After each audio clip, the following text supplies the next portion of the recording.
Olá a todos, sejam muito bem-vindos à Comunidade Espírita Caminheiros do Amor, às suas redes sociais. Nossa sede fica na Rua Arnaldo Magnicaro, no número 1370, na cidade de São Paulo, no bairro do Campo Grande. E para quem não me conhece ainda, nessa encarnação me chamo Devanir e faço parte da equipe de voluntários da casa. Bom, antes de iniciarmos as nossas tarefas, vamos mais uma vez rogando ao Pai de infinita misericórdia que nos ampare, nos dê muita força, muita paz, muita harmonia, que possa também a espiritualidade amiga nos amparar, trazendo aos nossos lares o equilíbrio necessário para que possamos conviver em paz, harmonia, muita tranquilidade e que também a espiritualidade possa nos inspirar nas tarefas desta explanação, né, para que possamos trazer aquilo que for de melhor para todos, né, e que possamos aprender um pouquinho mais sobre os ensinamentos de Jesus com o Evangelho segundo o Espiritismo. Bom, nós estamos dando continuidade aos estudos do capítulo 23. Nós falamos no início do capítulo sobre a moral estranha, né? Kardec juntou ali alguns trechos dos evangelhos onde se atribuíam, né, palavras a Jesus que seriam ali, se analisadas ao pé da letra, né, seriam contraditórias com a postura de amor e de caridade do Cristo. Mas nós vamos lembrando mais uma vez, como já viemos falando nas mensagens anteriores sobre esse capítulo, né, que nós temos que observar a condição das palavras, né, primeiro no contexto histórico da vivência do Cristo, né, e nos seguintes com relação ao dialeto da época, né, a língua utilizada na época, que não era muito rica em termos de vocabulários, né? Se nós observarmos hoje a nossa própria língua portuguesa, né, mesmo com tantas palavras aí, mas ainda tem dificuldade de expressar determinadas coisas porque temos a mesma palavra para exprimir várias coisas diferentes, né? Então, se nós lembrarmos, num dos trechos do Evangelho, né, quando se fala lá que é mais fácil passar um camelo no buraco de uma agulha, né, a gente lembra que a espiritualidade nos esclarece que a palavra que era utilizada para representar o animal camelo também era para representar as cordas que eram feitas, né, de pelos, né, do camelo. Então, era uma corda, né, que era feita ali com os pelos. Então, eles explicam que quando se traduziu camelo, mas deveria ser corda, né? Então, isso são coisas só para exemplificar aí essa dificuldade que nós vamos encontrar com algumas expressões. Mas, enfim, hoje, no tema, né, que nós iremos falar, estamos falando aqui na moral estranha, nos itens de 9 a 11, onde fala sobre trecho dos evangelhos de Mateus e de Lucas, né, onde o tema é não vim trazer a paz, mas a espada, né? Então aqui nós vamos lendo no item 9 do Evangelho segundo o Espiritismo: não julgueis, né, que vim trazer paz à terra. Não vim trazer-lhe paz, mas a espada, porque vim separar o homem contra o seu pai, e a filha contra a sua mãe, e a nora contra a sua sogra, e os inimigos do homem serão os seus mesmos domésticos. Está lá em Mateus capítulo 10, versículos de 34 a 36. E também no Evangelho de Lucas, né, no capítulo 12, versículos de 49 a 53, trazendo para a gente: eu vim trazer fogo à terra, né, e que quero eu, senão se ele se acenda, né?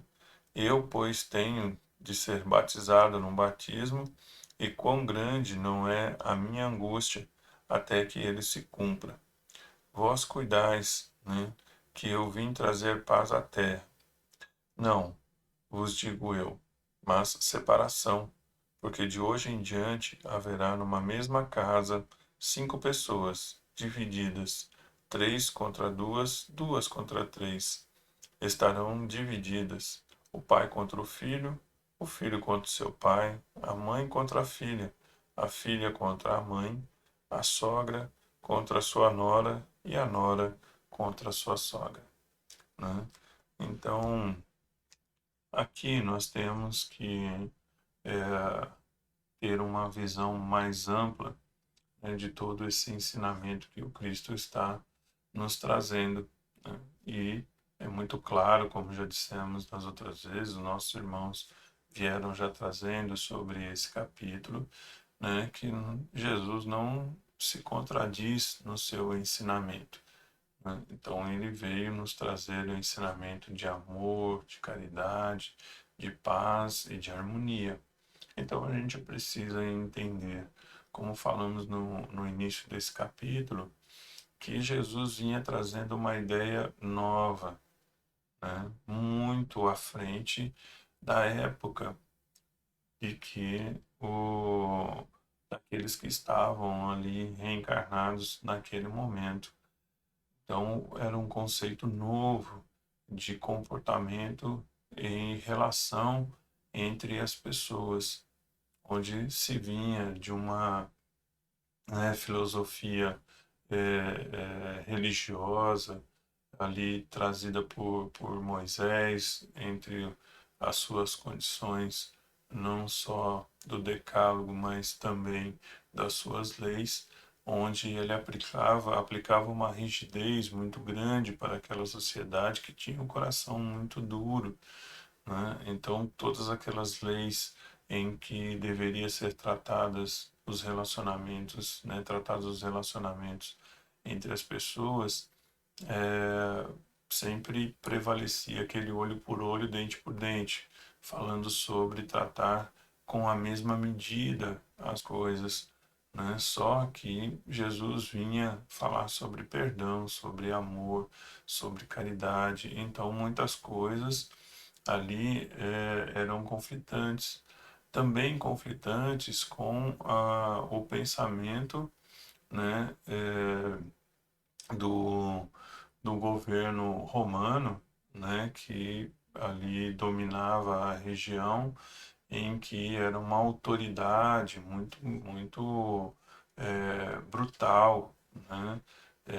As pessoas não tinham direito de se expressar, as pessoas não tinham direito de manifestar ali a sua indignação com a forma com que eram tratadas, com a forma com que eram governadas, com a exploração que havia naquele território.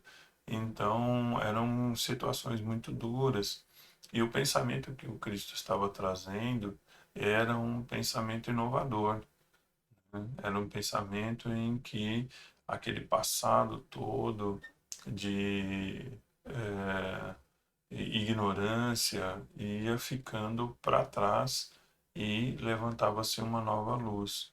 Então, nesse cenário, então a gente começa a perceber, né, que aqueles que estavam seguindo Cristo, para aqueles que ele estava falando ali naquele momento, ele estava expressando que as suas palavras, os seus ensinamentos, né, iriam chacoalhar a sociedade. Porque dentro de uma família, e nós vemos isso muito claramente hoje, né, existem espíritos de ordens diferentes, né, uns com mais esclarecimento, outros com menos esclarecimento, mas também durante a sua caminhada nesta encarnação, alguns escolhem compreender mais as coisas, buscam estudar, buscam ampliar o seu conhecimento intelectual. Então, ali eles conseguem ter uma visão um pouco diferente eh, da, do, das condições da vida material, né? Outros buscam evoluir tanto intelectualmente quanto moralmente, outros evoluem só buscam evoluir mais intelectualmente, porque está buscando mais as coisas da matéria, mais as coisas dessa vida, então quer ter sucesso, quer ter poder, e muitas vezes ele fixa, né, todo o seu esforço num olhar para o engrandecimento material. E outros trabalham a sua parte ali do moral, né? Veem nisso um verdadeiro sentido da vida.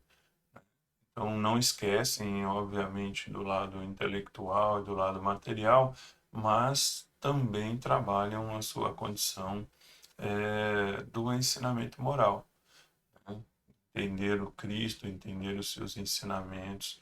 Então, dentro de um lar, poderemos ter ali espíritos que possam se declarar ateus, né? Possam se declarar, então, o ateu ele não acredita em Deus e não acredita em nenhuma força maior, né, que possa governar o universo. Ele se fecha com o materialismo e entende que a própria natureza é responsável por todo esse processo evolutivo e então ele dá mais valor às coisas que ele pode adquirir. Nós vamos ter pessoas que podem se declarar agnósticas, né? Ou seja, ele entende que existe alguma coisa na natureza que está além das coisas materiais, mas que ele não a classifica como um Deus, como uma entidade, ou, né, como nos mostra o Espiritismo, como uma inteligência suprema, né? Ele não dá a ela uma classificação, ele entende que existe, mas não denomina, né? E nós vamos ter então pessoas que se entregam à condição de uma fé, né? É, pode ser ela uma crença ou uma fé raciocinada, né? Mas declara, né, ali o seu amor a Deus dentro do seu entendimento, dentro daquilo que ele consegue então compreender, né? E isso vai gerar realmente um desconforto dentro do lar, né? Fora que entre esses que escolhem amar a Deus, também podem escolher caminhos diferentes para poder seguir a Deus, né? Religiões diferentes, filosofias diferentes, né? Uns espíritas, outros espiritualistas ou crentes, né? Então, dentro do próprio caminho que escolhem para adorar a Deus, vão escolher caminhos que trazem pensamentos diferentes, né? Uns pensamentos enraizados na condição do céu e inferno, né? Outros na condição, além do céu e inferno, da questão do julgamento, o apocalipse, né? Pensamento apocalíptico, do fim dos tempos, e outros buscando esse ensinamento da continuidade da vida, né? Vida após a morte, reencarnações, provas, expiações. Então, isso tudo pode gerar conflitos dentro dos lares.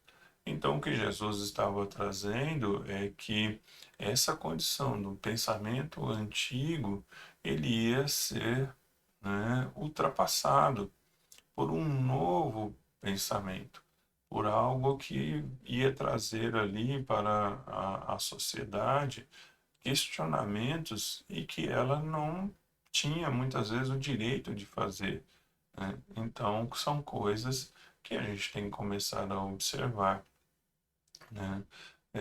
A gente vê nos dias de hoje desta forma, né?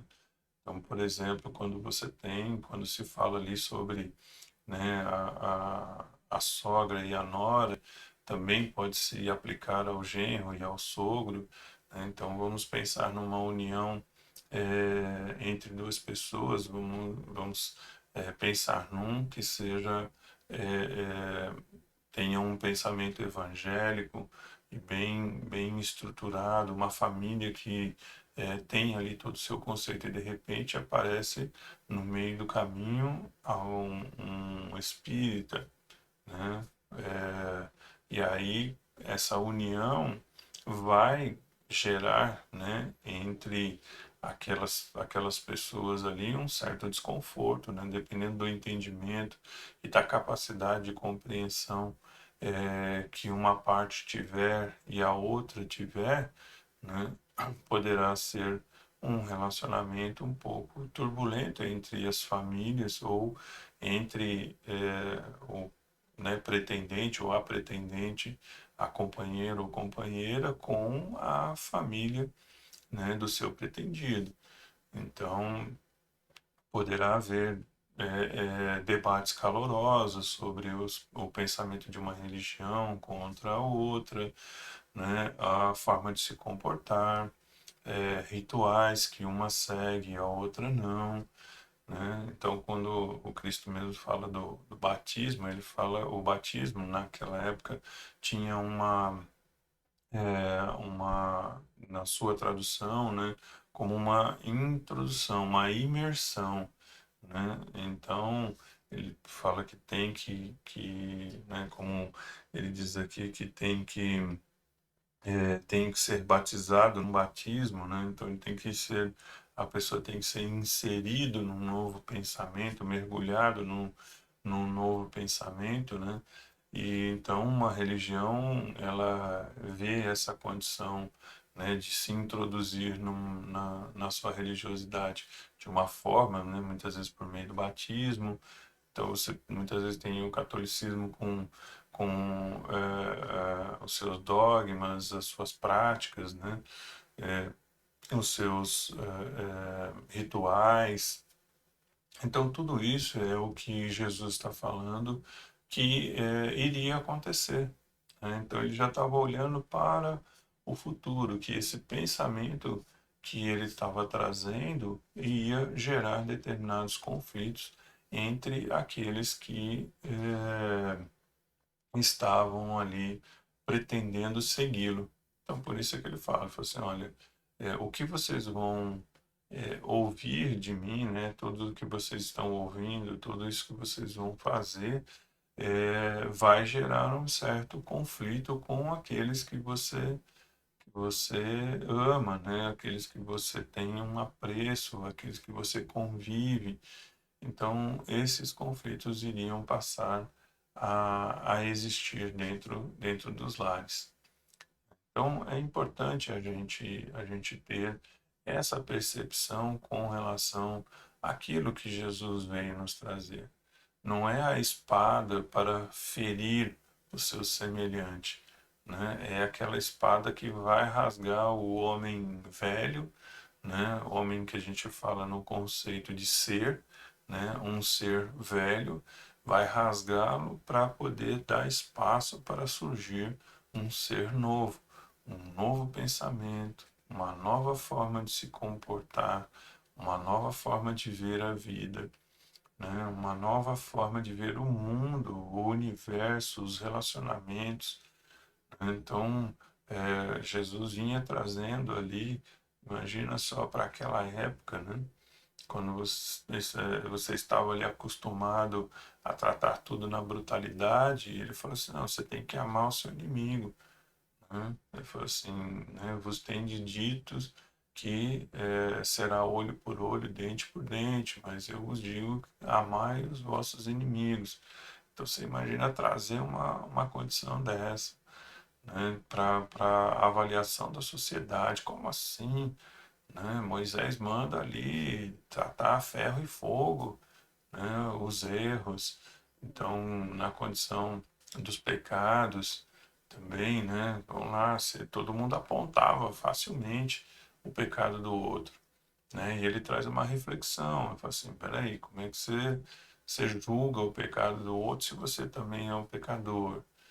Né? A questão do argueiro no olho, né? Como é que você aponta um cisco no olho do seu irmão se tem uma trava, né? Uma trave no seu, né? Então, ou seja, Como é que você está enxergando um pequeno erro, né, do seu semelhante e não olha para dentro de si e vê o tanto de imperfeições que ainda tem. Então, olha só a forma com que isso mexeria com as pessoas e mexe com as pessoas até hoje, né? Então, nós estamos vendo que o ensinamento do Cristo ele era muito mais amplo, não era só para aquela época, né? Era para a eternidade. Então a gente tem que tomar muito cuidado com as análises que nós fazemos sobre o que foi trazido nos evangelhos, que a gente tem que estar atento ao contexto histórico e social, né? Não é simplesmente olhar a tradução, né? A gente tem que ler por completo isso. Então, aqui aproveitando isso, tem um trecho de uma questão, uma resposta, né, que foi dada no livro Consolador, né, foi feita uma pergunta, a pergunta 304 do livro Consolador. Então, ele traz aqui, né, a pergunta, ele fala assim: qual o espírito destas letras? Né? Não cuideis que vim trazer a paz à terra. Não vim trazer a paz, mas a espada. E aí a resposta, né, do nosso querido irmão Emmanuel, né? Ele fala assim: todos os símbolos do Evangelho, dado o meio em que desabrocharam, são quase sempre fortes e incisivos. Jesus não vinha trazer ao mundo a palavra de contemporização com as fraquezas do homem, mas a centelha de luz para que a criatura humana se iluminasse para os planos divinos. E a lição sublime do Cristo, ainda e sempre, pode ser conhecida como a espada renovadora, com a qual deve o homem lutar consigo mesmo, extirpando os velhos inimigos do seu coração, sempre capitaneados pela ignorância e pela vaidade, e pelo egoísmo e pelo orgulho. Então, Emmanuel vem trazer esse alerta, né, de que o que Jesus trouxe, né, naquela época, que ele falou assim, como ele mostra aqui, não era para ser condizente, né, ou conivente com os erros que se cometiam na época, com as interpretações que faziam das leis de Moisés, onde tudo aquilo beneficiava, né, em algumas situações, até os infratores, ou tratava com severidade e dava poder de julgamento àqueles que não tinham capacidade para julgar e que muitas vezes aplicavam a lei mais em seu benefício do que com o objetivo de conter, né, a sociedade ali dos seus males, das dificuldades que eles causavam. Então, o que Jesus vinha trazendo era revolucionário, era um pensamento de transformação. É o que nós vemos hoje, né? Essa condição da nossa reforma íntima, né? O ensinamento de Jesus veio para provocar isso, veio para provocar em nós essa autorreflexão. Escuta, qual que é o meu comportamento com relação, né, a mim e ao próximo, né? Se eu tenho que amar a Deus acima de todas as coisas e ao próximo como a mim mesmo, o que que eu estou fazendo com isso, né? Qual que é o meu comprometimento com Deus naquilo que eu me proponho a fazer junto com Ele, né? Então, será que nós estamos realmente seguindo os seus ensinamentos? Será que nós estamos ali conseguindo realmente fazer aquilo que Jesus nos chamou para fazermos? Será que eu ainda não continuo apontando os erros dos outros, os defeitos dos outros? Não continuo julgando o outro, atirando as minhas pedras, sem olhar para dentro de mim e identificar em mim primeiro os erros que eu vejo nos outros? Será que eu tenho condições mesmo de me colocar como um algoz, um juiz, sendo que o meu irmão comete erros que eu ainda cometo? Então, Jesus traz o seu ensinamento para para mexer com a gente. Para mexer, a gente tem que sair desta posição, né, cômoda de que amanhã eu vejo, depois eu vejo, ou então aquelas coisas, né, assim, não, perdoar, isso aí é para Jesus, né, Jesus, Espírito elevado, e já tinha lá condições para poder perdoar a todos nós, né, imagina, não estou nesse patamar ainda, talvez na próxima encarnação, na outra, quem sabe, daqui a 10 encarnações. O ensinamento de Jesus foi para começarmos a mexer na nossa estrutura de hoje, de agora, de já. Na verdade, assim, foi para 2000 anos passados, né? Mas como a gente ainda se fez meio de surdo, não tinha ouvidos para ouvir, não tinha os olhos de ver, então a gente foi deixando passar um pouquinho essa condição. Mas se foram 2000 anos, né? Então, se a gente não conseguiu ainda fazer as mudanças que o Cristo chama a gente, então é importante a gente começar a trabalhar urgente, porque, como nos traz a espiritualidade, não há mais tempo para perder tempo, né? Isso é bem profundo, a gente não tem mais condições de brincar com a desculpa da ignorância, porque Kardec, junto com a espiritualidade, ele rasgou, né, o véu da ignorância. Às vezes assim, a gente usa a expressão de que levantou o véu da ignorância, acho que a gente tem que ser um pouquinho mais incisivo aí, né? Tem que ser um pouquinho mais forte nessa expressão, que ele veio rasgar verdadeiramente todo o véu que cobria a nossa visão, né? Então não dá mais para alegar ignorância, não dá mais para dizer eu não faço porque eu não sei como é, né? Então vamos prestar atenção.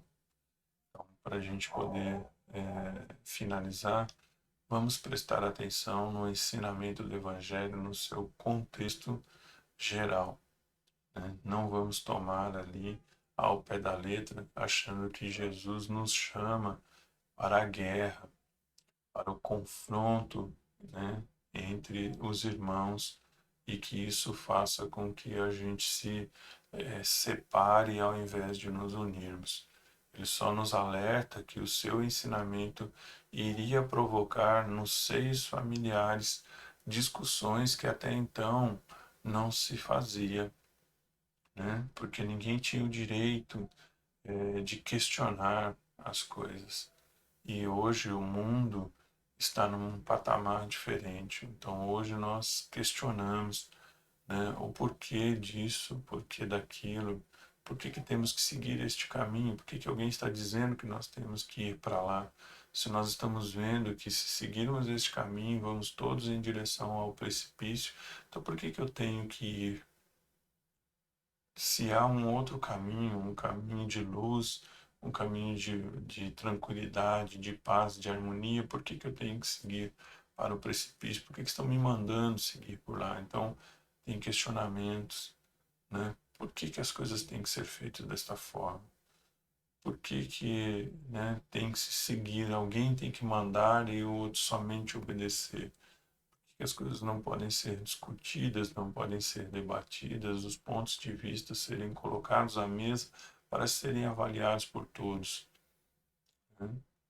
Então, Jesus ele nos mostra que as suas palavras, os seus ensinamentos iriam trazer isso à tona, né? Então, as suas palavras iriam para dentro dos lares e provavelmente aqueles que se mantessem conservadores iriam resistir a um novo pensamento, a uma nova forma de ver as coisas.